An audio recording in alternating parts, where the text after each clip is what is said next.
A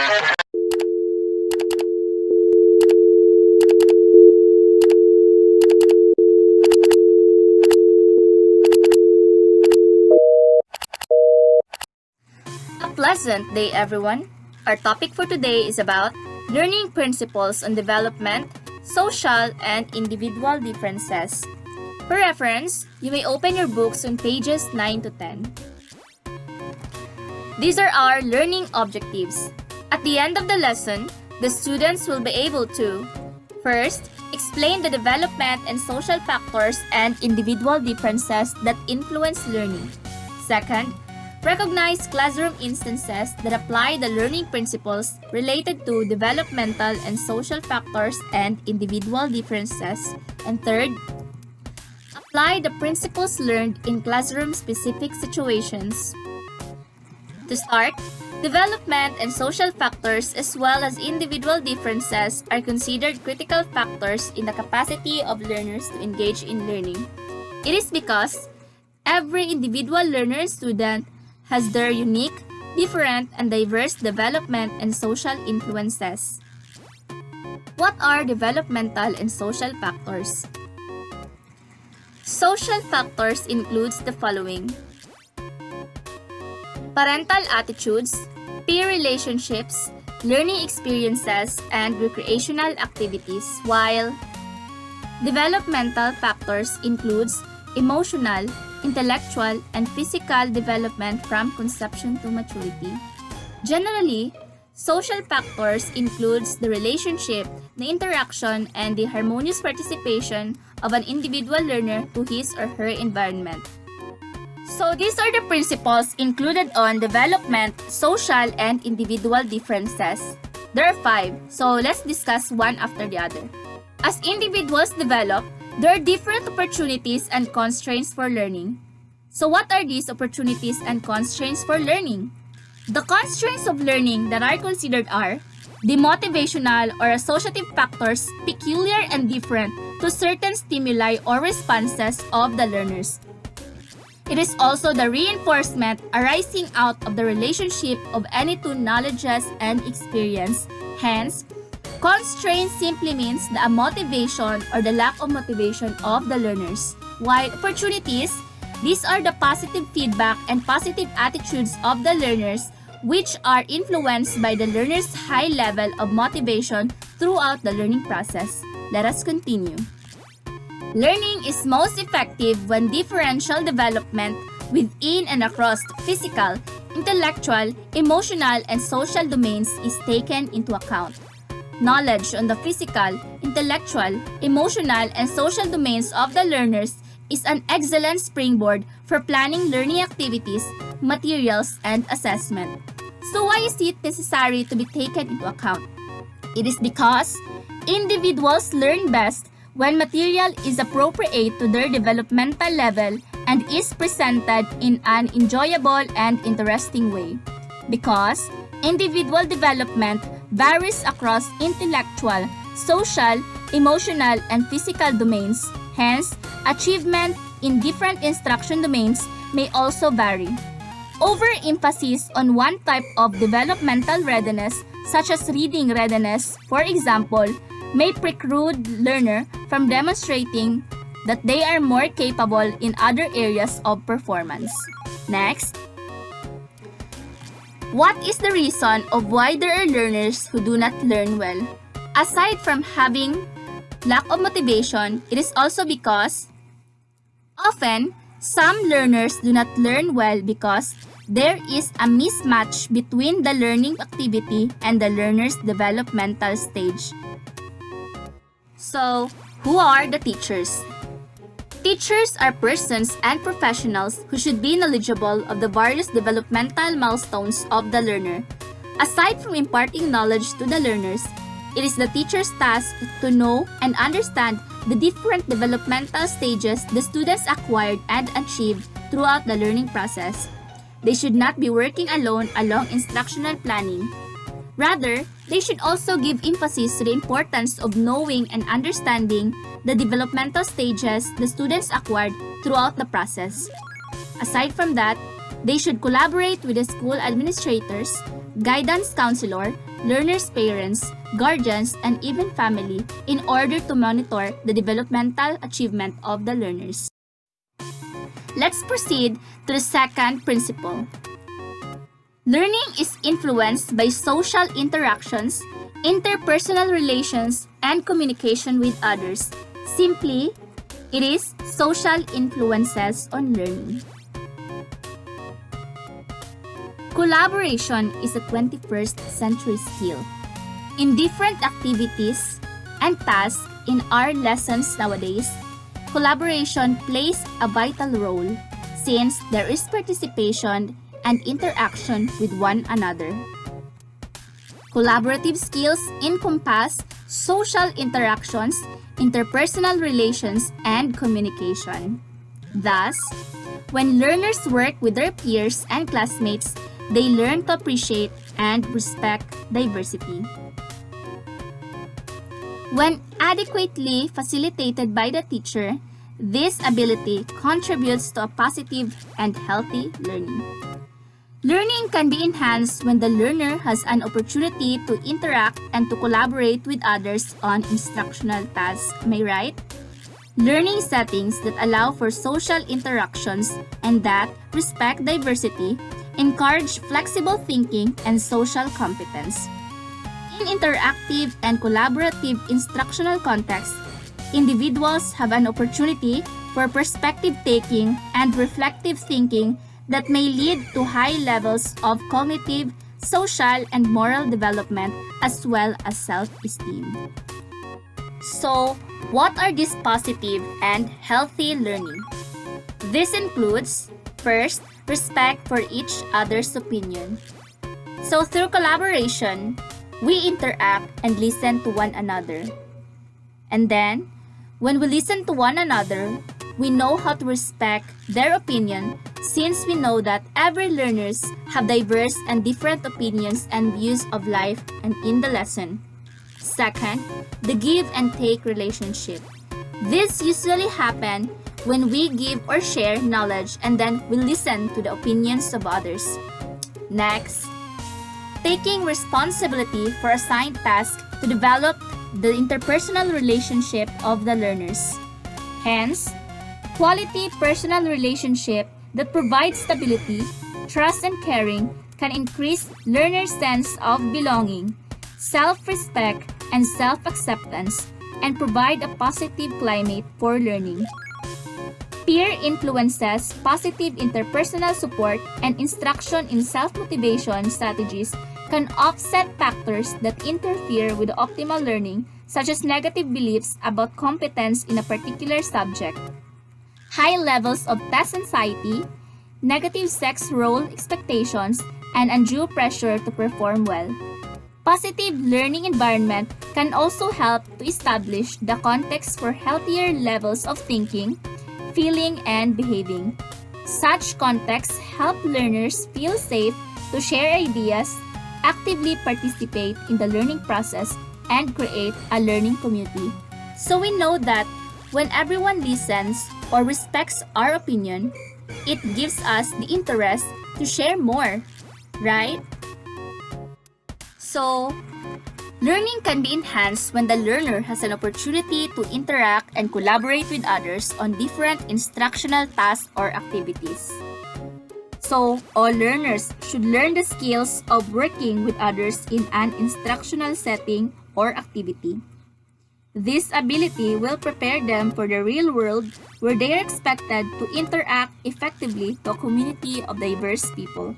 So, in the near future, when we work, we will meet different and varieties of attitudes and behaviors of every individuals.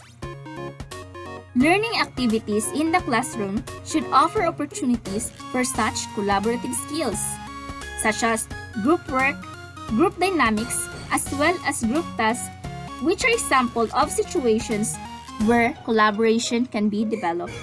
Aside from that, when learners work with their peers and classmates, they learn to appreciate and respect diversity. Just like what I said earlier, we know how to listen and respect since we understand that every individual learner has their own different and diverse views and opinions in life. They practice their listening skills and at the same time consider each other's perspectives and contributions on the task to be completed. So, this happens in the give and take relationship. So, let us proceed to the third principle, which states that learners have different strategies, approaches, and capabilities for learning that are a function of prior experience and heredity. This falls under individual differences in learning. According to it, diversity is a natural part of life. The learning environment is the best example where diversity is manifested between and among learners.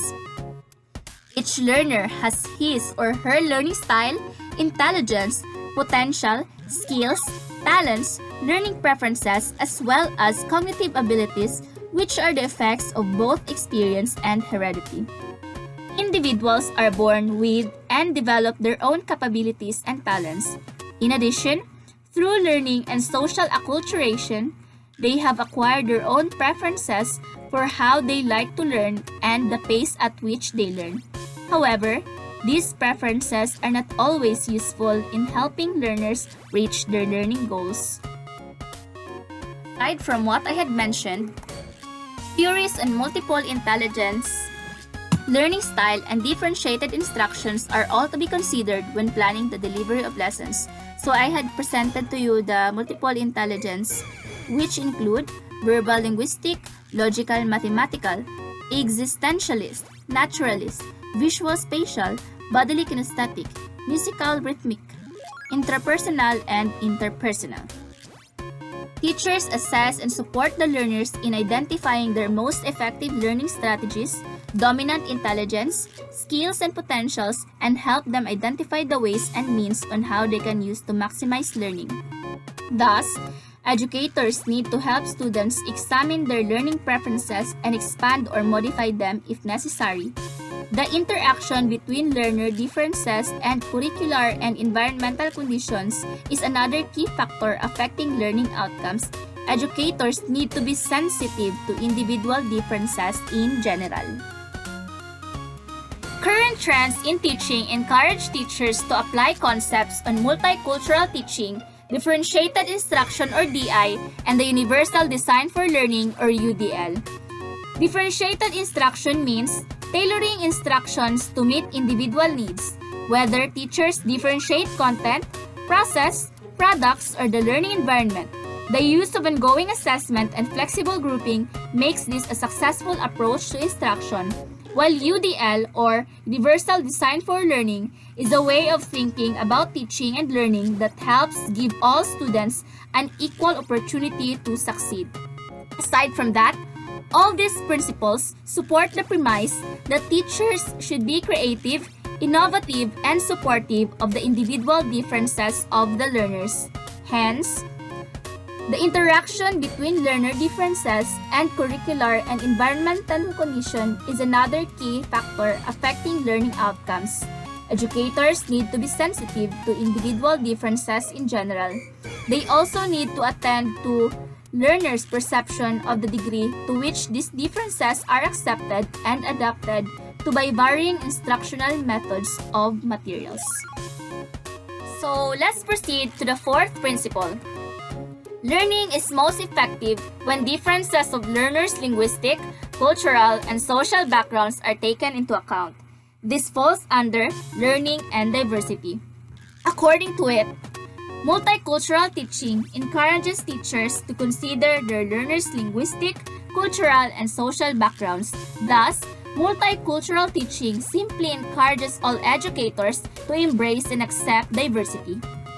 Aside from that, language can be a barrier in learning when learners cannot express themselves properly and when the learning material is also not related to their social context. Examples given may be too vague or abstract because their most specific application cannot be found outside of the school. Or there are instances when a learner knows the answer but cannot express the lesson or the thought thoroughly. Cases and situations should be contextualized and localized. So why is it necessary to be contextualized and localized? It is because When learners find that their lessons are also concretely seen in their places and are closely related to their environment, the more they can appreciate learning. So, when it is already contextualized and localized, it is easier for students to appreciate and relate themselves to the topic or lesson since it is familiar. Also, culture makes one person distinct from other people because culture is the reflection or the soul of language and value system, beliefs, and customs or traditions of a certain individual. It is also students manifest differences in language, values, belief system, and way of life, so that makes them diverse. Aside from that, an inclusive classroom is one that welcomes and respects these differences. Inclusive means open and accessible by all learners. They are also used as actual examples of concepts presented during class discussions. For example, in a linguistic class, the lesson is about language differences. In order to illustrate how language differ from one another, a teacher calls a student to speak using his or her own language or dialect. For example, in English, goodbye or hello. Ciao, bonjour, hello, hola. So that are my examples. Students do not feel discriminated upon and ridiculed because of their uniqueness as an individual. This is because of the practice of multicultural teaching where teachers accept and embrace diversity. When learners feel valued, accepted, and appreciated for what and who he or she is, this affirmation contributes to a positive learning environment. Hence, learners perceive that their individual differences in abilities, backgrounds, cultures, and experiences are valued, respected, and accommodated in learning tasks and contexts. And now, let us proceed to the fifth principle, setting appropriately high and challenging standards and assessing the learner as well as the learning progress, including diagnostic, process, and outcome assessment. These are integral parts of the learning process. This falls under standards and assessment. According to it, assessment and evaluation are essential parts of the teaching and learning process. So what makes these two essential? So it is because the results of assessments conducted are used to gauge the learner's strength, weaknesses, limitations, and areas of difficulties. So this is the beauty of having assessment and evaluations because the teachers will be able to monitor and measure whether the students understood or did not understand the topic. And also, teachers can determine what kind of support and scaffold the learners need.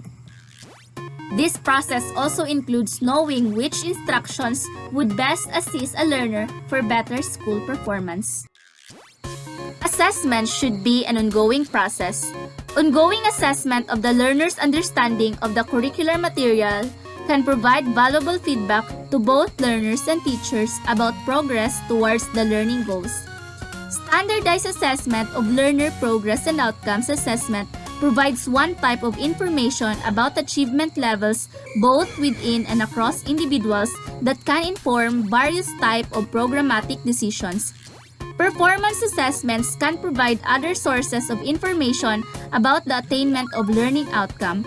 Self-assessment of learning progress can also improve students' self-appraisal skills and enhance motivational and self-directed learning. Hence, whether it is summative or formative, result should be used as a means of improving the teacher's strategies and techniques in teaching. Low result may not always be attributed to students' negligence and difficulties, but may also be because the teacher's strategy was not effective during the delivery of the lesson. Therefore, assessment is for both the teacher and learner. Assessment provides important information for both teacher and learner throughout the learning process. Effective learning takes place when learners feel challenged to work towards appropriately high goals. Therefore, appraisal of the learner's cognitive strength and weaknesses, as well as current knowledge and skills, is important for the selection of instructional materials of an optimal degree of difficulty. So, as a summary for our topic about learning principles on development, social, and individual differences, The principles provide a framework that could assist educators in improving their teaching and learning practice. The primary goals of these principles will make teachers more reflective of their current practices so that learning becomes more meaningful and exciting to all kinds of learners. School reforms and innovation should be a regular part of the education process. That's all. Thank you. Have a great day.